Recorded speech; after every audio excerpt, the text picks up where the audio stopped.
Good day, welcome to Sportscope on Alive News, where we bring you the biggest sports stories making headlines across the globe. I am Amarachi Odinaka. Well, coming up on today's program, Paris Saint-Germain have started a new season on a winning note, defeating Aston Villa to lift the 2026 UEFA Super Cup.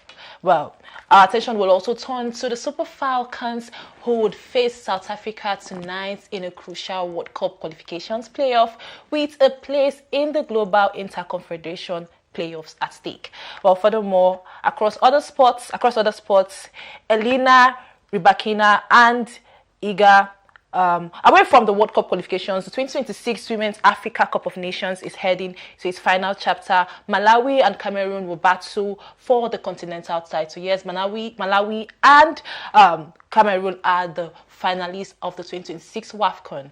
Well, furthermore, across other sports, Elena Rybakina and Iga Swiatek go head-to-head in the National Bank Open final in Toronto with the title and a huge prize money at stake. Yes, we'll take a short break now. When we come back, we'll dive into all these conversations from PSG lifting the 2026 UEFA Super Cup and to the WAFCON 2026, where the Super Falcons will take on South Africa in the CAF playoff. Furthermore, across other sports, we'll bring you all the updates right here on Sportscope. Stay with us.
Welcome back to Sportscope. We'll go direct to the conversations we have today. Well, now, French side Paris Saint-Germain started a new season on a winning note last night, August 12th, defeating Aston Villa 2-1 at the Red Bull Arena in Salzburg to become the 2026 UEFA Super Cup champions.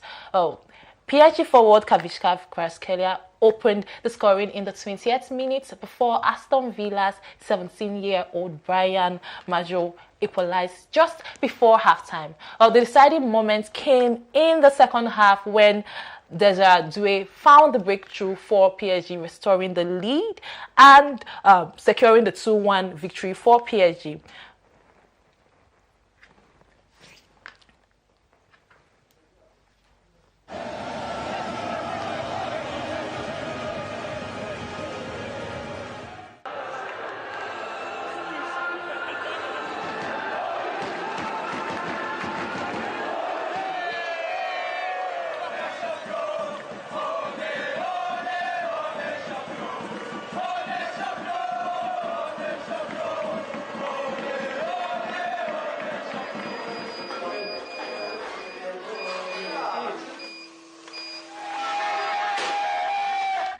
Now, the victory handed PSG their second consecutive UEFA Super Cup title, adding another major European title to what has already been a remarkable period of success for the Parisians.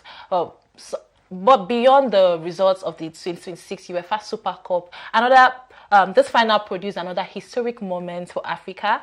Somali's Omar Atan made history. The Somali referee Omar took charge of the final, becoming the first non-UEFA referee to officiate the UEFA Super Cup final. Now, Atan had earlier been denied entry into the United States to officiate at the summer's FIFA World Cup 2026 World Cup, despite being issued a government visa. He had a visa and he couldn't get access to officiate the 2026 World Cup. Well, UEFA then offered him the opportunity to take charge of the 2026 Super Cup final. Well, for PSG, it was another memorable night in Europe. Well, with another trophy added to their growing collections. And for Somali's referee, Omar Atan, it was a night of history on the international stage.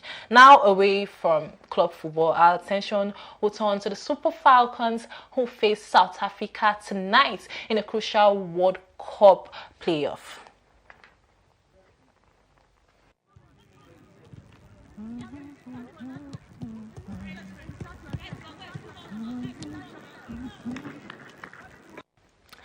Now, the Super Falcons WAFCON title defense may be over, but Nigeria's attention has quickly shifted to South Africa. The two sides meet tonight in a crucial playoff with a qualification for the 2027 FIFA Women's World Cup at stake. Now, following their quarterfinals exit, Nigeria, South Africa, Cote d'Ivoire, and Ghana enter the CAF playoffs to battle for two spots available to African teams in the 2027 FIFA Women's World Cup Global Interconfederation playoffs. After this CAF playoff, the teams will go into the 2027 Women's World Cup Global Interconfederation playoffs.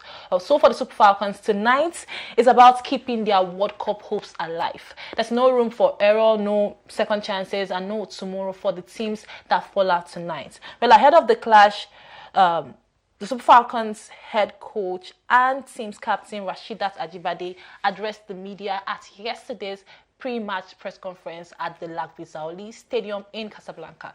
Well, Coach Justin Madugu spoke about the team's confidence heading into this game and also confirmed the fitness of the players going into this crucial encounter. Concerning tomorrow's match, we all know how important that match is, and we're treating it based on its importance because we know what it means. We're ready for it, and we'll give it all our best. We are working with the medical team to ensure that everybody that will be on the team tomorrow is fully fit, no reservations. And so far, I think we're getting positive signals concerning a few of them that had some little challenges in the last game. Hopefully, they will. Well, the team's captain, Rasheedat Ajibade, also assured Nigerians that the players have felt every emotion supporters have gone through following how the 2026 WAFCON campaign unfolded, and they would give everything to secure a qualification for the 2027 Women's World Cup in Brazil. Everybody has put into what we're building today is a stake, so nobody's going there to just, go to that pitch to play. We also want to win as much as you want to win. As I said, I came in here seeing your emotions and your faces, like I felt it. And for us also, this is how we felt, like we felt everybody's pain. We all saw the support we got last year, and the same thing we want to keep doing. I want to keep making, because we know that this sport, it's one way, like an healing therapy for us in our country. When we win, it's bring healing. If it's just one moment where we're united, it is what it is. So we know that we carry hopes and aspirations, dreams of people, over 200 million people back home, and we carry with sense of purpose and with everything that we could, like we have.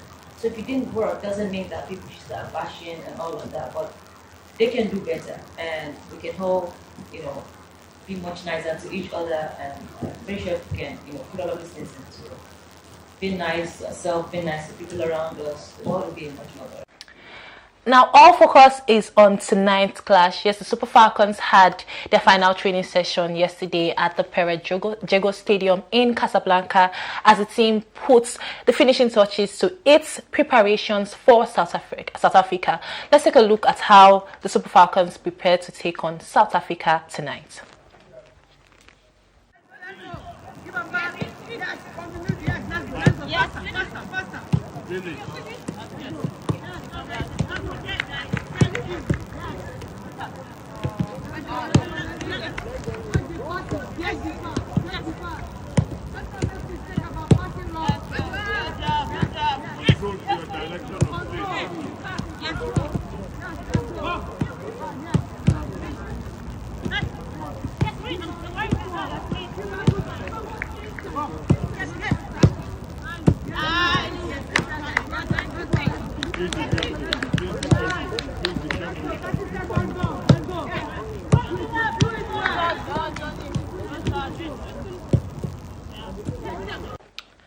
Now, two crucial playoffs battles are on the schedule tonight. First, Ghana will take on Cote d'Ivoire at 6 p.m. at the Lakbi Zaoli Stadium in Casablanca. But then at 9 p.m., Nigeria will face South Africa at the Molly Rashid Stadium in Casablanca with a place in the Global Inter-Confederation playoffs at stake.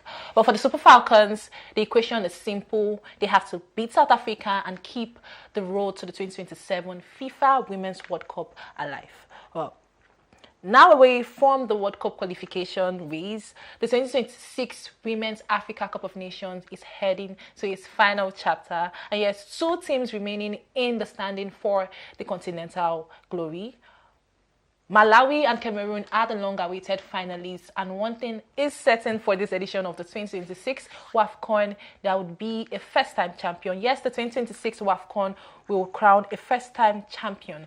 Well, Malawi have been one of the standout stories of this tournament, securing their place in the final with a 3-1 victory over Algeria in their WAFCON debut. Yes, it is Malawi's WAFCON debut. And once again, the Chawinga sisters stole the spotlight. Well, Tabitha Chawinga scored the brace in that game against Algeria, while her sister Tenwa Chawinga added another, as Malawi secured a 3-1 victory over Algeria to book their place in the 2026 WAFCON final.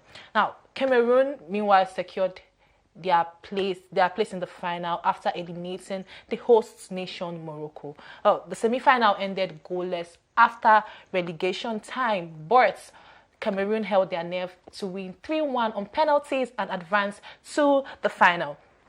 Furthermore, before the champions is crowned, Algeria and Morocco will meet in the third place playoff on Saturday, August 15th. Then on Sunday, August 16th, Malawi and Cameroon, who are the finalists, will battle for the 2026 WAFCON title in Rabat, Morocco. Well, it's certainly a clash to look forward to, and we'll keep a close eye on how it unfolds. We'll take a short break now, and when we return, we'll bring you other happenings in the world of sports. Away from football, we just had conversations on the Super Falcons, and once we come back from the break, we'll go away to other happenings across other sports. Stay with us.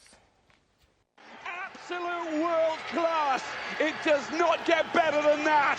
Tabitha Chawinga, the overhead, the acrobatics, the wow factor. Fabulous play there from Malawi. And Temwa scores another goal. It's goal number 5 of this WAFCON. She joins Barbara Banda. Lofting that up into the penalty area. Anybody trying to get on the end of it. It's at the far post. There's a shot and a goal. Algeria have got the goal. Fantastic. And the finish was exceptional. Scored there by a Jabi Diong of Le Havre. Tabitha Chawinga accelerates to the penalty box. There's the shot. There's the goal. They scored number 3. Malawi have taken the lead again. Well,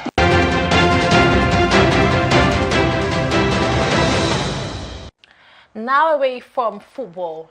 In tennis, the National Bank Open final takes place today in Toronto with Elena Rybakina taking on Iga Swiatek for the title. Well, aside from this final, there's another significant prize at stake. Well, a total of $7,430,000 is available, with the singles champion set to receive $1,085,000, and while the runner-up will take home $564,920. That is what the prize money for this championship in Toronto. But that adds another layer to an already highly anticipated final. Now, Rybakina and Swiatek have split their last 12 meetings, settling up another intriguing battle for the title. Yes, they've faced each other 12 times. This is going to be their 13 times taking on each other. But the final gets underway at 6 p.m. at the Center Court in Toronto, which is 11 p.m. Nigerian time. All the both players will be expecting to see how this turns out for the team. But before that, let's take a look at Rybakina training and last game before this final against Swiatek. Match point. Right on the 2-hour mark, Rybakina powers her way into the final for the first time here at the Canadian Open. And she just played lights out tennis from game 5 in the second set. A superb win. And when she's in that form, she's... Well, that was Rybakina against Coco, and now she's through to the final, and she's going to take on Swiatek by 6 p.m. Canada time. 11 p.m. Nigerian time will be when the National Bank Open final will take place in Toronto. We hope to see how the both players performed and give you all the updates from that final. Well, that brings us to the end of today's edition. And of course, we'll also keep a close eye to Nigeria's clash against South Africa tonight. Yes, Nigeria will take on South Africa tonight, but as well as other developing stories across other sports. We'll bring all of those updates to you. But for now, that is all we can take on Sportscope. Thank you for staying with us, and it's been a pleasure bringing you the latest updates in sports. I am Amarachi Odinaka for our live news. Have a wonderful day.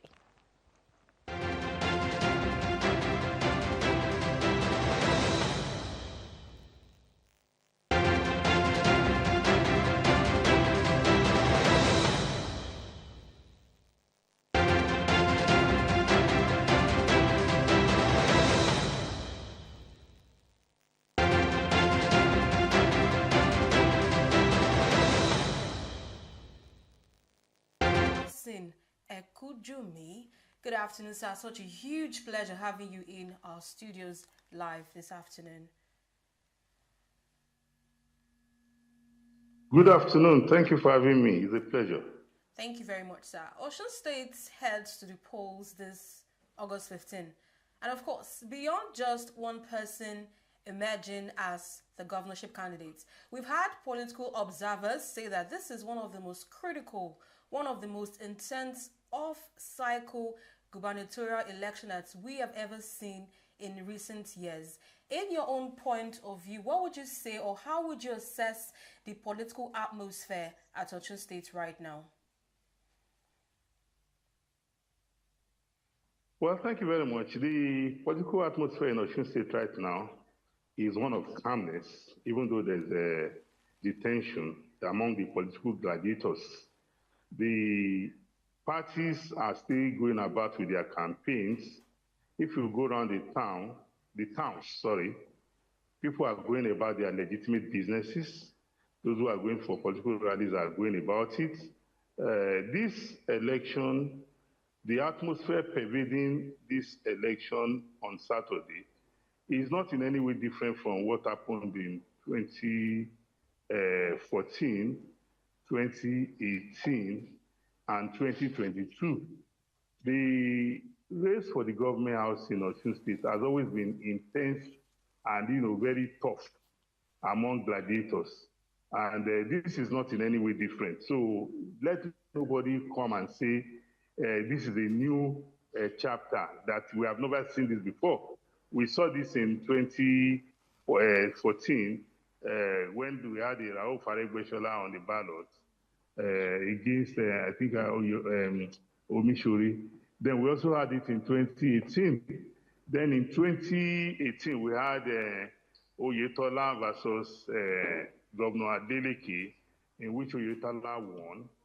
In 2022, Governor Adeleke defeated the incumbent Governor Oyetola, and now we are in 2026. So it's a rehash of the intense political rivalry that has always, been the hallmark of governorship election in Osun State. Unfortunately, in those previous elections that I've mentioned, it has been the ACN versus the PDP. The PDP has been a recurring decimal. But in 2026, the PDP is missing on the ballots. That is the only remarkable difference. Right. You made mention of how we've had previous elections in Osun State in 2014, 2018, and 2022. And we all know that election is not a one-time exercise, but a continuous process. And INEC right now has put out a statement saying how ready they are for this Saturday. But let's take a look back at the mock accreditation that happened. We had some glitches during the mock accreditation, and even in Osun State at the moment, they've been able to put out the Interagency Consultative Committee on Election Security, which is ICCES. They've been able to identify high-risk areas and also put in security at every place in time, because if you walk into Osun State right now, you would see the heavy presence of military. So what impact would you say it's going to have on voters' participation in Osun? Because in 2022, we had the highest turnout of voters, and even for the accreditation. But with the recent killings, the arresting of some Accord parties, EFCC intervention, what would you say is going to, have an effect on the Osun election? Well, I am not God. I cannot predict what will happen on Saturday. I'm a mere mortal. But knowing the political sophistication of the people of Osun State, I expect, I'm hopeful, I'm optimistic, because in the next 2 to 3 hours, I'll be in Osun State, I'll be in Osogbo or any of these, because I've been in Osun in the last 1 week. I only left Osun on Sunday, and I'll be back in Osun today, Tuesday. It's because of this, your interview, that I've decided to hold up somewhere so that we can have this conversation. But immediately I'm through with this conversation, in the next 2-3 hours, I'll be in Osun State.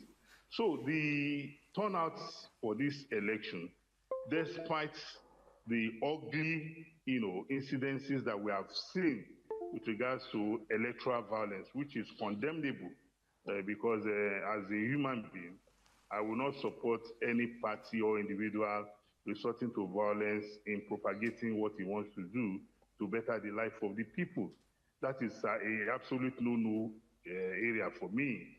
So in looking at the election coming up in Saturday, the people themselves, even with all these ugly incidences that we have seen, which we hope that the people will be able to overcome and muster the courage to come out. We have been a part of a group that has interfered with the Nigerian police, the Nigerian Security and Defense Corps, the DSS, and even the media. That was last week. And we held a press conference at the NUJ Chapel in Osogbo. That was on Thursday, on Wednesday, if I'm correct. Yes, on Wednesday or Thursday. And the feelers we have out there is that security is going to be top-notch. Security is going to be, sorry. Security is going to be top-notch. I don't know if you are hearing me. Security yes, is I going can to hear be you. top-notch. Please go on.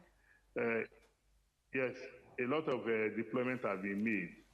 And we are hopeful. Like I told you, I don't know tomorrow. Yes. But I'm praying and optimistic that the people of Osun State, like we have known them, will come out en masse on Saturday to cast their ballot for the candidates of their choice in an atmosphere devoid of fear, intimidation, and threat of violence.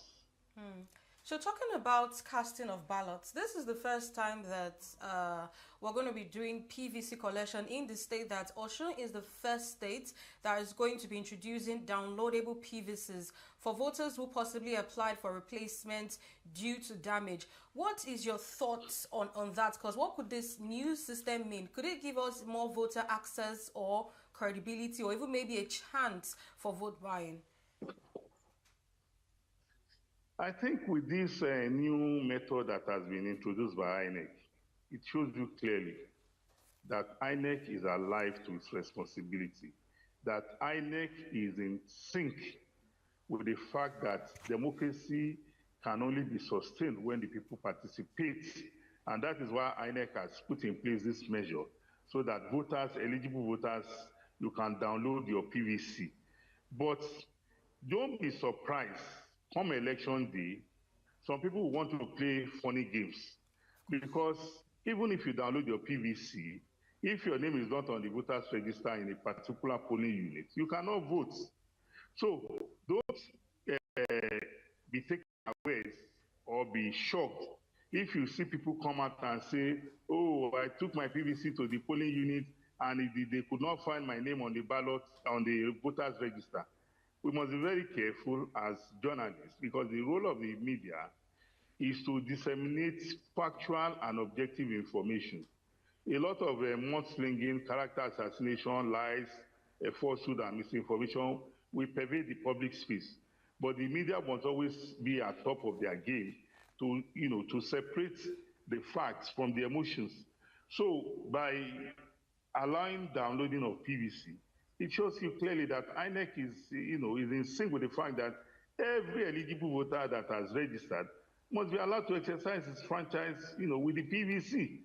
So I think it is a big kudos to INEC, because I'm sure, like you have seen in the mock election that was conducted,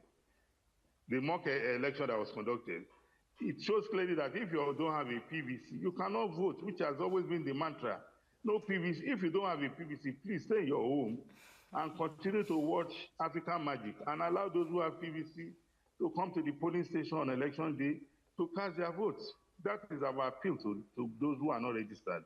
And to the voters, please come out and vote for the candidates of your choice.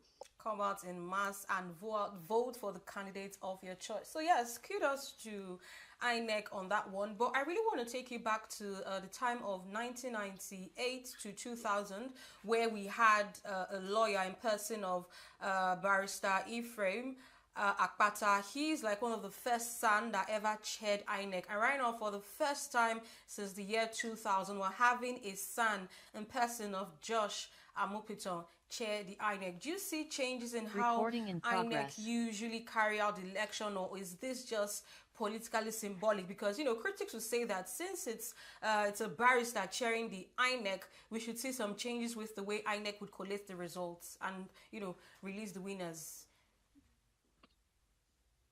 There's no magic that will be performed by the new INEC chairman that is not known to all the stakeholders. The process for conducting of election is very transparent. The collation of results is very transparent. We have seen the introduction of technology by INEC under the leadership of the former INEC boss, Professor Attairu Jega, and we have seen an upscale in the technological improvements with the tenure of the former INEC boss, Professor Mahmoud Yakub. And today we have a Professor Joseph Amopiton, who is also going to write. He has an opportunity to write his name in gold, because whether you want to admit or whatever the naysayers may say, with the introduction of PVC and e-card reader by Professor Attairu Jega, which was upscaled to the BVAS and the IREV under Professor Mahmoud Yakub, our election can rank as one of the best in the world. A lot of persons who throw mud at our elections are persons who are vested interests, who are not interested in stating the fact as it is. Today, our election is conducted in such a way that if you are a voter, if you register to vote in polling 01, if you go to polling 02 or 03, you cannot vote. And our election is such that if you are not accredited by the BVAS machine, which also has its own limitation because nothing is perfect, and we don't even have a perfect system anywhere in the world. If the BVAS machine does not recognize you, then you are not allowed to vote. And the BVAS machine has been configured in such a way that if it does not recognize your face, it will recognize your thumb. So, with the introduction of technologies by INEC so far, we have made remarkable progress. Because I have covered elections since 1999 and I can beat my chest. You remember in the past, in 1999 to 2007, under the administration of former President Olusegun Obasanjo, when Professor Morisiu was the INEC chairman, that was the period when people like Nelson Mandela, Mother Teresa, Archbishop Tutu, Mike Tyson, George Bush voted in our election. That was the era where the electoral malpractice that was perpetrated on this country was unimaginable, and it has been documented in history. And since 2007, when we had the election in 2011, it was an improvement on what we had in the 1999, 2003, and 2007-11 was a shenanigan.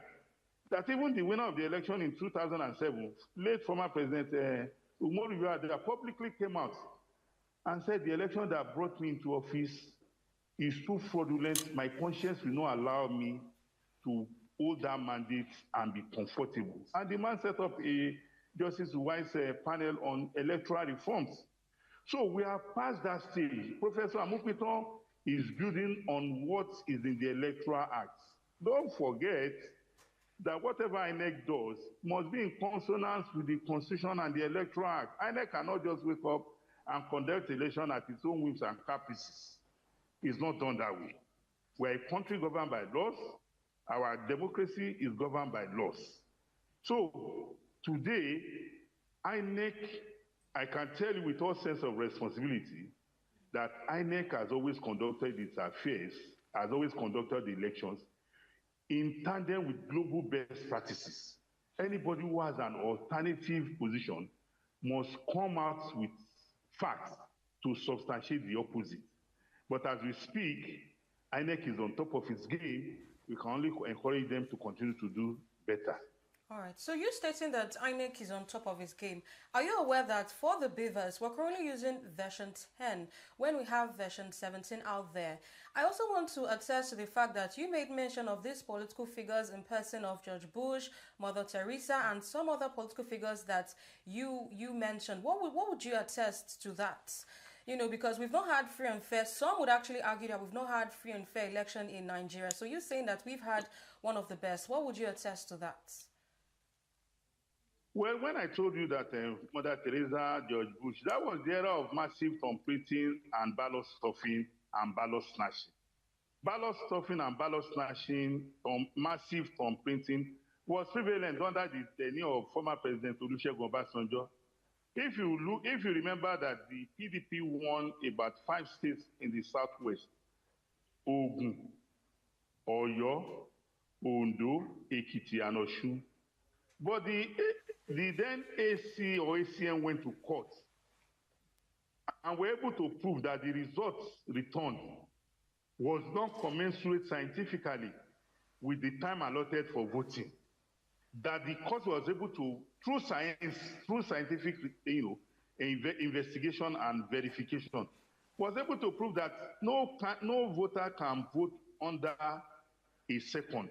That it will take about 2, 3, or 4 minutes for a voter to be able to check his name, collect the ballot paper, his finger is marked, he takes the ballot paper, he goes into the cubicle, casts his vote and throws into the ballot. That was why in 2014, the PDP lost Edo, if you remember. Professor Osumba was declared the winner by INEC. Oshomole went to court, and the victory of Professor Osumba was obtained by the court, that it was a fraud. In Ondo State, Olusegun Mimiko, through the courts, became governor against the fraud perpetrated by the then INEC that returned Olusegun Agagu as the governor. In Osun State, the fraud that brought in Olagunsoye Oyinlola was upheld by the court, and it brought in Rauf Aregbesola. So, in Ekiti, the fraud that brought in Ayo Fayose, or I can't remember who was there then, was upheld by the court, and Kayode Fayemi became the governor. So what I've just told is that is to show you the type of fraud that was perpetrated under the then INEC by Professor Maurice Owu and former President Olusegun Obasanjo. That was why when the matter went to court, and the court was examining the ballot papers and the voters register, they discovered those names as persons who voted. And you and I know that under the Nigerian Constitution, the only person that can vote in an election in Nigeria is a citizen of Nigeria. Even somebody who has been convicted by a court of law does not have the right to vote, even if you are a Nigerian. But that is to tell you the electoral manipulation and the shenanigans perpetrated by former President Olusegun Obasanjo, of which history has recorded in. And there's no way anybody can whitewash that away from the history books. If you know what happened in 2003 under former President Olusegun Obasanjo. So what we are saying here is that you said there's the 2017 version of Vivas. Yes. Well, as of today, what INEC is deploying has not been faulted as being inadequate. And even if we want to go to 2017 version, you and I should know very well that election, just like every human endeavor, costs money. Are we ready to appropriate the funds to acquire the 2017 version? And what are the parameters, what are the contents of the 2017 version that makes it better than the 2010 version, which you have stated that we have now?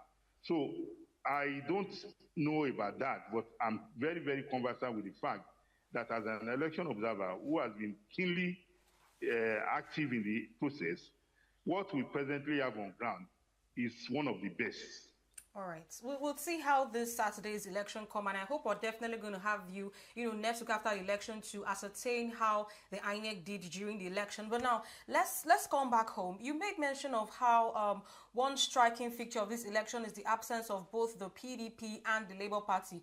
Of course, we have that because Ademola Adeleke, for the last election, he ran under the People's Democratic Party, but right now, he's running under Accord. So how is the absence of these three major parties reshaping the electoral contest? Or does the absence simplify the race, or does it actually make the outcome harder to predict? I also want to add to the fact that, PDP, in person of the faction of Olagunsoye Oyinlola, the person actually came out to say that they are supporting or they are endorsing APC's candidates. What's your stand on that? Well, first and foremost, let me start from where you started from. The successful and the credible conduct of an election is not the responsibility of INEC alone. Every stakeholder must play their games according to the rules. The voter must go to the polling station, vote peacefully, and leave without being induced, without selling his votes. That is also important. So, talking about Labour Party and PDP, Labour Party has never been in the picture in elections in Osun State. It has always been the PDP versus the AC, PDP versus the ACN, PDP versus the APC. So those are the two major political parties. Talking about Governor Ademola Adeleke crossing from the PDP to the Accord Party, it was as a result of his realization that if he didn't cross, as at the time he crossed, he would not have had a platform under which to run. Save for the courts, the PDP would have been dead by now. We know the undertakers of the PDP. We know how the PDP found itself in this state that it is today. And it all started in 2015 with former President Goodluck Jonathan, who reneged on the gentleman's agreement within his party. And since then, the party has been on the downward slide. Then the final nail of the coffin of the party, was nailed by former Vice President Atiku Abubakar, who wanted to succeed late former President Muhammadu Buhari, also a Fulani man, from the northern part of Nigeria. And you and I know very well the political temperature of Nigeria, that if the North runs 2 terms of 8 years, the South must also run its own 2 terms of 8 years. So we'll know about that. So the PDP was not, the Labour Party has never been in the picture in Osun State. Then talking about the crossing of Ademola Adeleke to the Accord Party, he crossed because he knew he needed a platform to contest the election. And what it shows you clearly, which is crossing to the Accord Party and how some persons have also jumped ship with him, is a testament, is an affirmation of what we have always said, that our political parties don't have ideology. Ask me in what way is the ideology of PDP in alignment with the ideology of Accord Party today. Nobody will be able to tell you. So also the people who are jumping ship from one party to they don't have any ideology. All they're after is where their bread will be buttered. And that is very, very unfortunate. I expect if I'm joining a political party, I will say, this political party, does it represent what I believe in as a human being? Do I believe that government, if we get into power, we should take care of people's interests, or we should submit every economic indices to market forces? You know, so many indices are one should consider. But because, like I always tell people, the people's ideology who make up a party is what becomes the ideology of the party. If the people are ideologically less, if they don't have ideology, you don't expect people who don't have ideology to be in a party that does not have, that has ideology. It will not work. So talking about the election, like I stated earlier on, I'm very hopeful. What we are doing this afternoon is also mobilizing the voters that come out and vote. The security have assured us, and we are confident that they will do the job.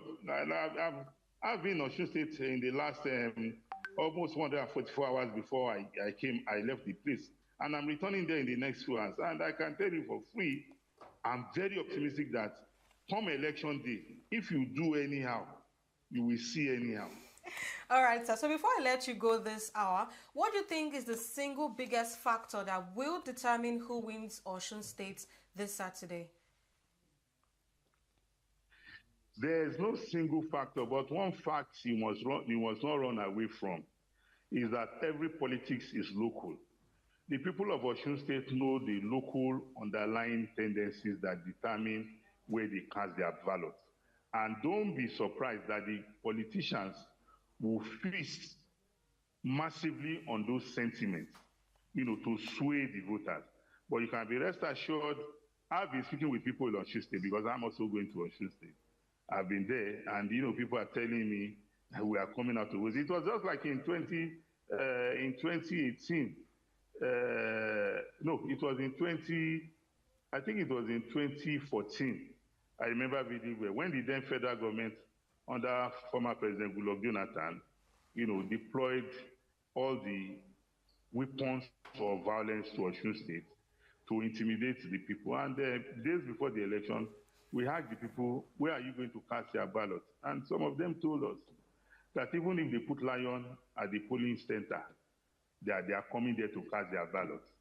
If I tell you the story of the 2014 election, you now it's an affirmation that nothing can withstand the will of the people. And that was what happened then that led to the victory of former Governor Rauf Aregbesola, where the then government at the federal level, having won election in Ekiti State, thought they could repeat the same feat in Osun. If you remember the Ekiti Gates, I was in Ekiti. After the Ekiti, we came to Osun, and the people resisted, the federal absurdity, federal illegality, to make them stay away from the ballot station. So I expect that the people of Osun State, looking at their trajectory, they are not cowards. Oh, yeah. The people of Osun State are brave men and women, and I expect that come Saturday, we on our part, we the media, as well as other stakeholders, we are going to mobilize and galvanize the people. Come out on election day. Your security is rest assured. Don't join anybody to foment trouble. Vote and go peacefully to your home. But if there's anybody likely to foment trouble and please quickly pass the information to the security agencies and they will do their job. Right. So there you have it, Osun State people. You've heard it from the mouth of our guest today in person, of Nelson Ekujumi, our election observer. Thank you so much, sir, for joining us on this wonderful afternoon. We're hoping that we are going to have you sometime next week to discuss how the election process went in Osun State. Thank you very much. I'll be available. Thank you. Yes, sir. So thank you so much for joining us, great people of Osun State and vastly everyone in Nigeria at the moment. All eyes are on this Saturday, and trust us, the Live News Network will be there to cover the election. The institutions that matter in the future will not simply distribute content. They will build trust. They will build communities. They will build influence. ANN was created for this moment.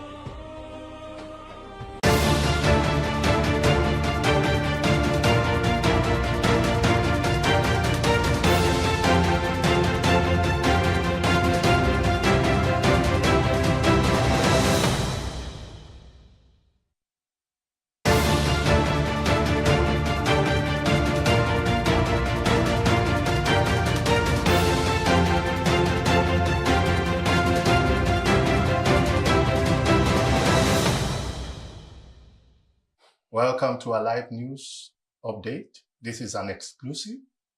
I will be your host. My name is Adeniran Makinde.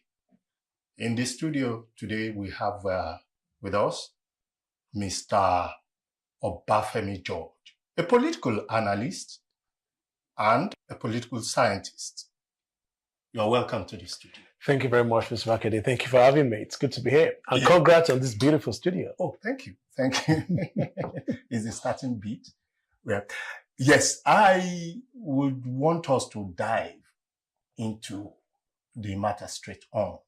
And it's all on the economic policy of the president, Bola Ahmed Tinubu, GCFR.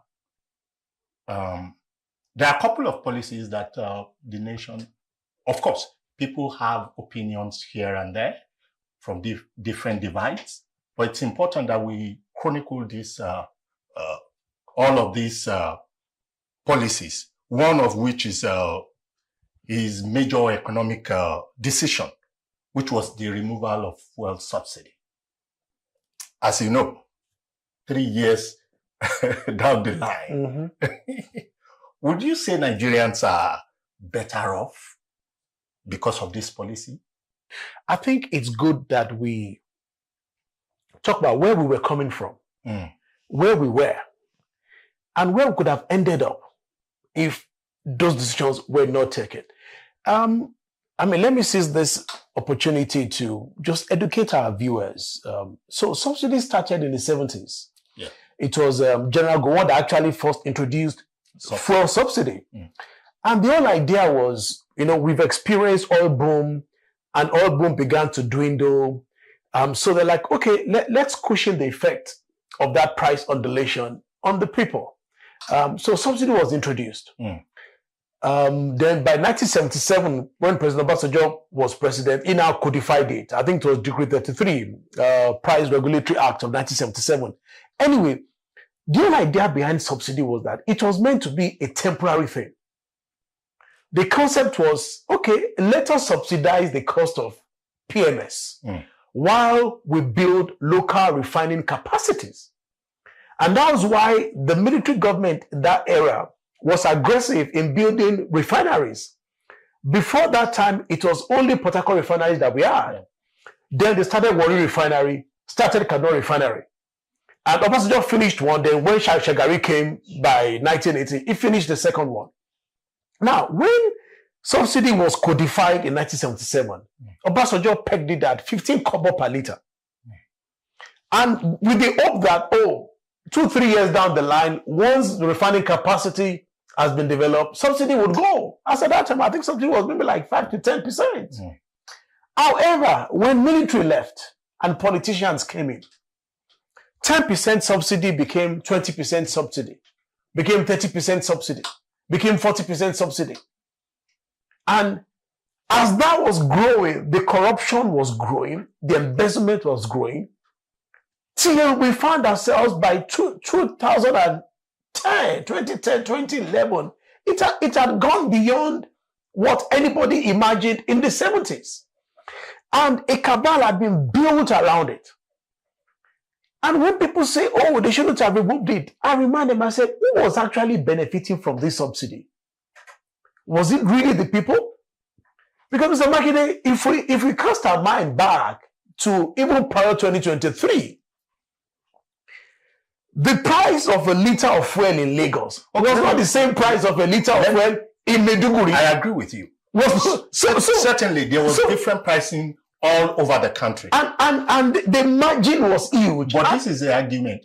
Some of the people were saying, okay, if you had to remove it, the manner in which it was removed, that there was no prior planning before its removal. That's some of the argument. How would you? Because what they fail to realize is that when you want to deal with an established cabal, it's not a policy that you're going to set up a think tank and you're going to start having town hall meetings and you're going to give them enough time to plan. Have you ever asked yourself why all the previous presidents were unable to remove subsidy? Nobody could, including former military head of state who became civilian president. Why because it was strong and it was entrenched in the system. So you needed a street smart, a city boy, who, the moment he came in, the first 20 minutes of becoming the president, his very first speech, in other words, I'm not going to give you time to regroup and re-strategize, or are you going to frustrate this policy? That was the first thing that did. He took it out. Because as a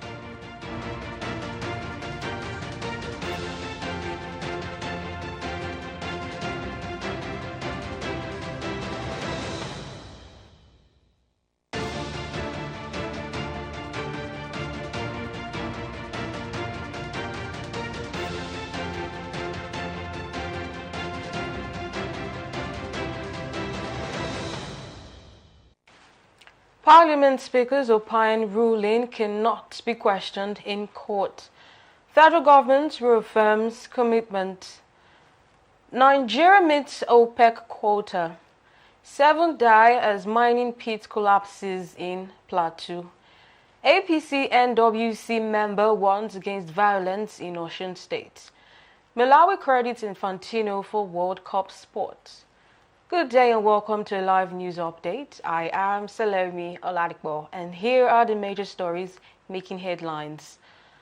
Sierra Leone's parliament has sparked debate after declaring that the speaker's ruling is final and cannot be interpreted or questioned by any court. The statement appeared to conflict with the speaker's own ruling in which he referred a constitutional matter to the Supreme Court for an opinion within 3 months. The development has drawn criticism, with some observers arguing that constitutional interpretation is the responsibility of the Supreme Court. President Bola Tinubu has reaffirmed his administration's commitment to strengthen national security and promoting sustainable peace in Nigeria. Speaking through Deputy Senate President Barau Jibrin at an international conference on national security in Abuja, the president said the federal government remained committed to building a secure and peaceful nation. Political and religious leaders at the conference also called for an end to religious intolerance, hate speech, and the manipulation of ethnic and religious identities. They stressed the need for stronger collaboration among stakeholders to promote peace and support Nigeria's socio-economic development. Nigeria has exceeded its OPEC crude oil production quota of 1.5 million barrels per day for the 3rd consecutive month. Data from the Nigerian Upstream Petroleum Regulatory Commission show that the country produced about 1,505 million barrels of crude oil per day in July, while total crude and condensate output stood at 1.67 million barrels daily. Despite exceeding its quota, production declined by 4% from the previous month. The NUPRC attributed the drop to operational challenges at the Eha and Akpo oil fields, which disrupted production during the period. 7 miners have died after a mining pit collapsed in Kasa community, Barkinla, the local government area of Plateau State. Residents said the incident occurred around 7 p.m. yesterday while the miners were working at the site. A community member, Albert Danlami, said the victims were trapped on the ground after the ground suddenly gave way, prompting rescue efforts by residents and fellow miners. Community leaders have called on the Plateau State government and relevant agencies to support the victims' families and enforce stronger safety measures at mining sites across the area. A member of the National Working Committee of the All Progressives Congress, Tolu Bankole, has urged party members and supporters in Osun State to work for the victory of the party's governorship candidate, Bola Oye Bamiji, in Saturday's election. Bankole, who is also the APC national leader for persons with disabilities, warned against violence, division and compromise during the poll. He made the call in a statement issued in Abuja on Thursday as security agencies intensified preparations for the election.